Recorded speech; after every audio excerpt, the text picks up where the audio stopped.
Hello বন্ধুরা, আমি সুবর্ণা। আজকে আমি চলে এসেছি আর একটা নতুন রেসিপি নিয়ে। প্রথমে কাঁচকলা 2 মুখ ভালোভাবে কেটে বাদ দিয়ে 2 খণ্ড করে নিয়ে রেখে দেব।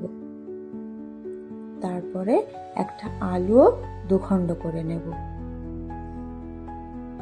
নিয়ে ভালো করে ধুয়ে প্রেসার কুকারের মধ্যে দিয়ে পরিমাণ মতো জল দিয়ে দেব।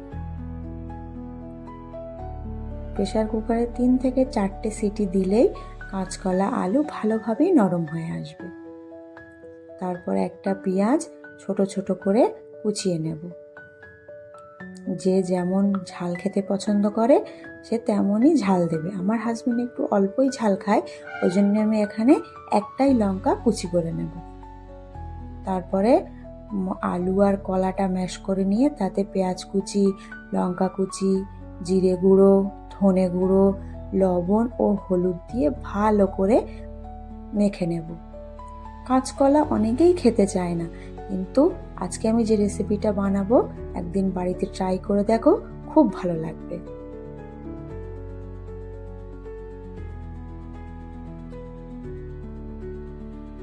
তারপর একটা কড়াইতে একটু বেশি পরিমাণ রিফাইন্ড অয়েল গরম করে নিয়ে তাতে এক এক করে গোলাকার শেপ দিয়ে আমরা বড়াগুলো ভেজে নেব।